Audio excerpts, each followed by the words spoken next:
Le prix de la Terre Rouge. Dans le petit village de Kandahar, au cœur de l'Afrique de l'Ouest, vivait Ismaël.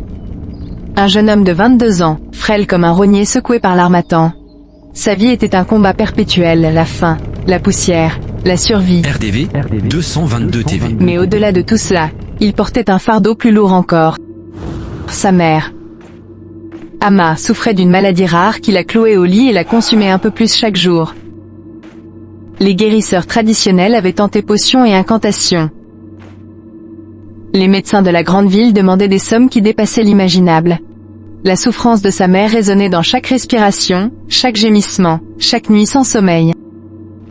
Un soir, alors que la lune rouge se levait au-dessus des collines, Amma, dans un souffle fragile, murmura « Ismaël, mon fils, ne laisse jamais la pauvreté t'arracher ton âme. » Mais Ismaël savait que la pauvreté était déjà en train de lui arracher sa mère.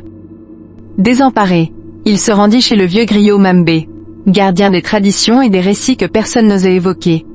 Les rites du vieux sage semblaient cacher des siècles de secrets. Ismaël lui confia son désespoir.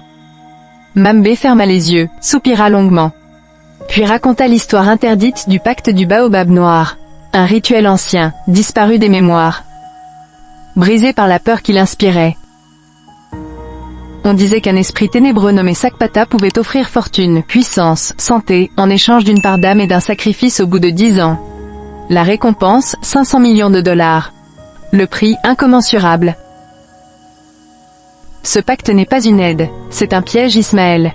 Une toile dont personne ne revient intact. Prévint Mambé. Mais Ismaël n'entendait plus rien, il voyait sa mère mourir et il voyait dans cette sombre proposition sa dernière chance. Cette nuit-là, sous la lune noire, il se rendit à la clairière interdite. RDV 222 Il traça TV. un cercle de cendres, déposa 3 coryces sombres, du sang de poulet, et noua un fil rouge autour de son poignet. Le vent se leva d'un coup, violent comme si la forêt retenait son souffle. La voix se manifesta, grave, profonde, presque humaine. Tu m'as appelé, fils de la Terre Rouge, que veux-tu?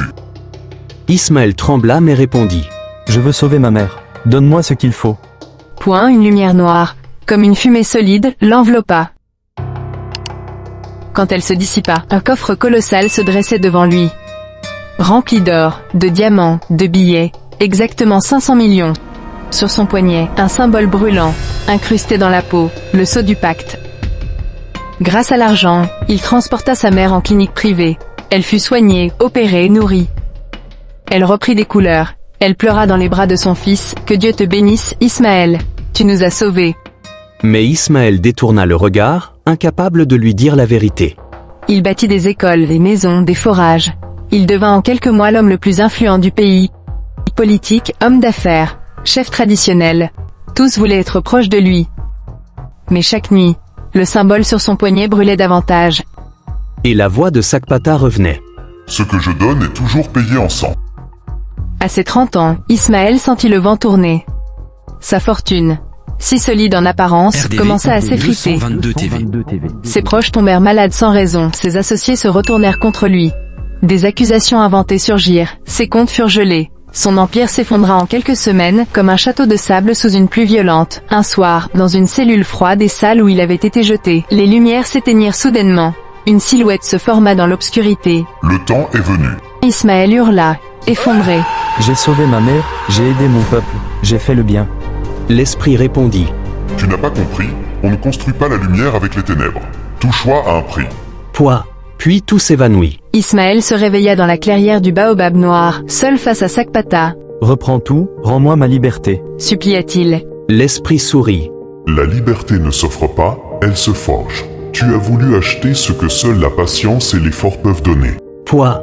Et dans un souffle sombre, Ismaël disparut. RDV Dans le village, 222 TV. on raconte que certaines nuits, au pied du baobab noir, on entend une voix murmurer.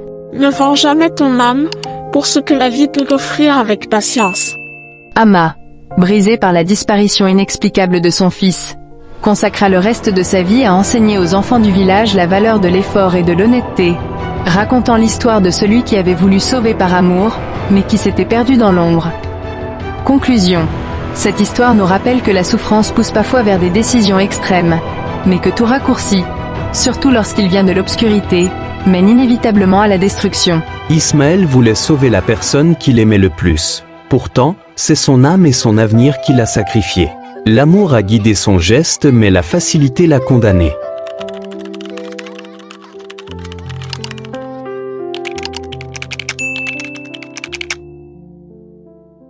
Merci d'avoir suivi cette histoire jusqu'au bout. Si elle vous a touché, laissez un j'aime, abonnez-vous et partagez-la pour faire grandir notre communauté. On se retrouve très bientôt Pour une nouvelle histoire qui, je l'espère, vous fera encore réfléchir. Dites-nous si cette histoire vous a plu, Ce qui vous a le plus marqué. et si vous en souhaitez d'autres. L'essentiel à retenir. N'oublie jamais, la richesse sans effort dévore l'âme, et l'amour sans sagesse devient sacrifice. Le prix de la terre rouge.